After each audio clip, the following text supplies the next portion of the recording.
Araria news, एक नज़र हर खबर।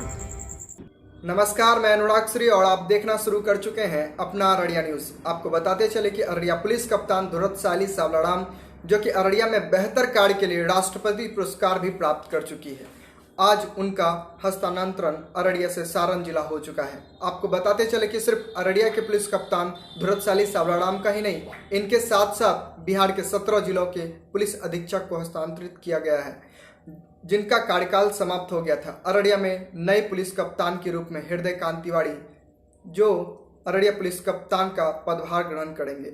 जब से अररिया वासियों को यह मालूम हुआ है कि पुलिस कप्तान धुरतशाली सावलाराम का अररिया से हस्तांतरण हुआ है, पुलिस कप्तान धुरतशाली के 3 साल के कार्यकाल में बेहतरीन भूमिका और महिला सशक्तिकरण की मिसाल पेश की है और इनके शानदार कार्य कुशलता से जिला वासियों को प्रेरणा लेने की भी ज़रूरत है। लड़की होना फख्र और गर्व की बात है। धुरतशाली ने बताया कि हमेशा हमने चुनौतियों का सामना करके आगे बढ़ना सीखा है। यही वजह है कि मैं इस मुकाम तक पहुंची हूँ। मेरा मानना है कि अगर छात्र छात्राएं सच्ची लगन से मेहनत करें तो वे भी अच्छी सफलता पा सकते हैं। आगे सुनते और देखते हैं पुलिस कप्तान अररिया धुरतशाली सावलाराम ने छात्र छात्राओं को क्या संदेश दिया। देखते रहें पूरी खबर अनुराग श्री के साथ।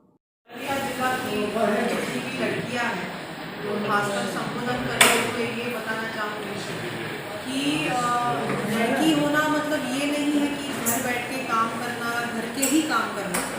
लड़की होना मतलब, मैं एक उदाहरण हूँ कि शिक्षा में आगे बढ़ के कैसे एक ऊंचाई पे और एक मुकाम हासिल किया जा सकता है, मैं उसकी एक उदाहरण हूँ। कल्पना चावला, स्वर्गीय कल्पना चावला, वो महिला सशक्तिकरण के उदाहरण है कि कैसे पढ़ाई करके शिक्षा लेके वो आगे बढ़ी है। इंदिरा नूई, जो सीईओ है एक पेप्सिको की, तो वो कैसे आगे बढ़ी है इन सब चीज़ों में।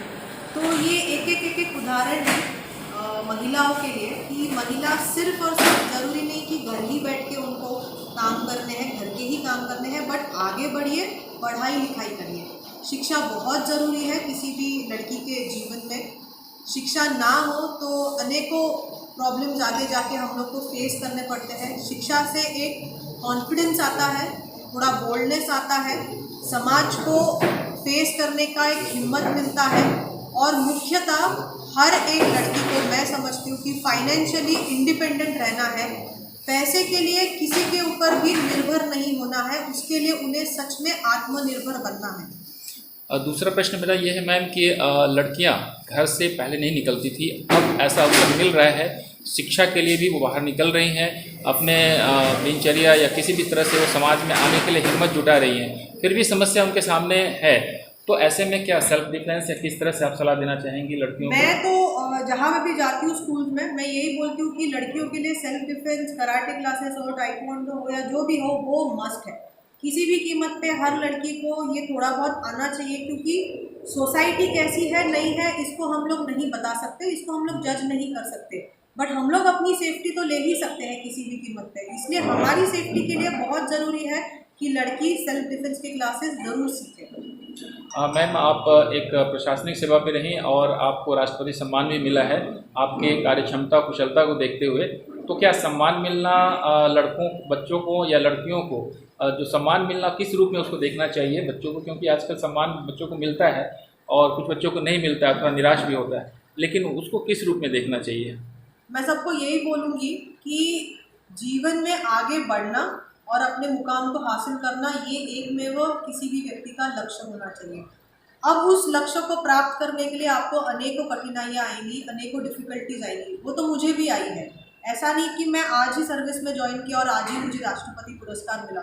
मुझे भी अनेकों कठिनाइयों से आगे बढ़ना पड़ा है, बहुत चैलेंजेस मेरे को फेस करना पड़े हैं, मुझे अपने आप को प्रूव करना पड़ा है कि हाँ मैं भी महिला हूँ और मैं भी ये काम कर सकती हूँ।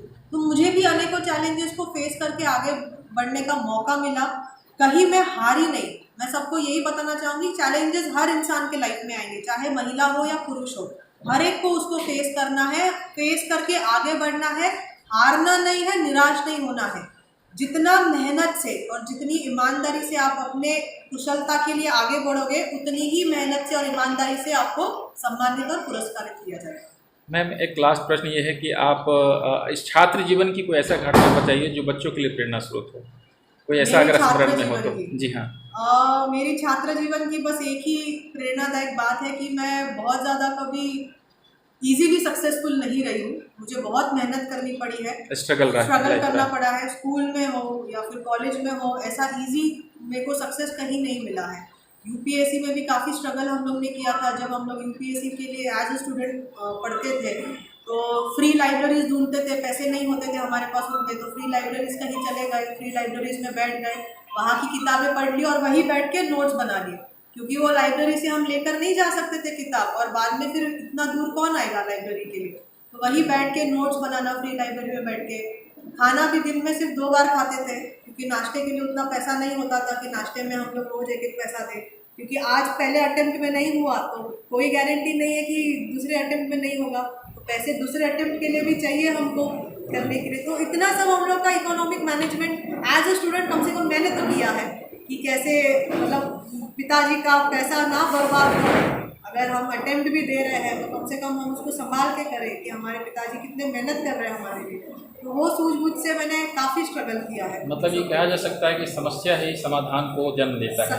एग्जैक्टली, समस्या आनी है, ऐसा किसी का जीवन नहीं है कि समस्या नहीं आनी है। वो किस रूप में आनी है वो तभी पता चलता है जब आप उसको फेस करेंगे। आप अगर हार के बैठेंगे तो आप उसको फेस करके आगे बढ़ ही नहीं पाएंगे, और आगे नहीं बढ़ेंगे तो जीवन का महत्व ही क्या रहेगा। धन्यवाद। मेरा पहला सवाल ये है कि अररिया के 3 साल के कार्यकाल में थोड़ा संक्षेप में बताएंगे क्या उपलब्धि रहा 3 साल के ड्यूरेशन में, आपका क्या भूमिका रहा ज़्यादा से ज़्यादा? 3 साल में जैसे इलेक्शन आ रहे हैं, इलेक्शन कमीशन ऑफ इंडिया की गाइडलाइंस के मुताबिक मेरा 3 साल के बाद यहाँ से ट्रांसफ़र हो गया है। और 3 साल में मुझे लगता है कि अनेकों अररिया पुलिस की उपलब्धि रही है। क्राइम डिटेक्शन से लेके स्पीडी ट्रायल मतलब एक साल 2 साल में केस में कन्विक्शन होना इम्पॉर्टेंट केसेस में, मुझे नहीं लगता कि ये बहुत जगह पे हो पाता है, क्योंकि यूजुअली कोर्ट के प्रोसेस में थोड़ा लंबा समय लग जाता है ट्रायल कन्विक्शन के लिए। तो स्पीडी ट्रायल चलाना, कन्विक्शन करना, ये हम लोग की बहुत बड़ी उपलब्धि रही है इस जिला में, जिससे हम लोग ने कोशिश की है जिला का लॉ एंड ऑर्डर मेंटेन करने के लिए। प्लस जहाँ पे भी कभी भी कुछ भी घटनाएं हुई है उसमें तत्परता से कार्रवाई करते हुए हम लोग ने पीसफुल सिचुएशंस को वापस इस्टेब्लिश कराया है। आपने मैम इतने दिनों में 3 साल का जो ड्यूरेशन अररिया में दिया है, तो अररिया के लोगों से, अररिया की जनता से आपका पूरा लगाव हो गया था, तो आपके मन में कौन सा बात था जो कौन सा काम था जो करना था आपको? करना तो मैंने बहुत करना चाहा और मैंने किया भी है अररिया के लिए, और मेरे ख्याल से उसी काम को देखते हुए मुझे नेशनल अवार्ड भी मिल गया था प्रेसिडेंट से। मैं बस अररिया जिला वासियों को कहना चाहूँगी कि आपका बहुत बहुत धन्यवाद। आप लोग ने मुझे बहुत सपोर्ट किया, आपने मुझे बहुत सहारा दिया, और जनता ने जो मेरे को सपोर्ट दिया उसके लिए मैं हमेशा आभारी हूँ।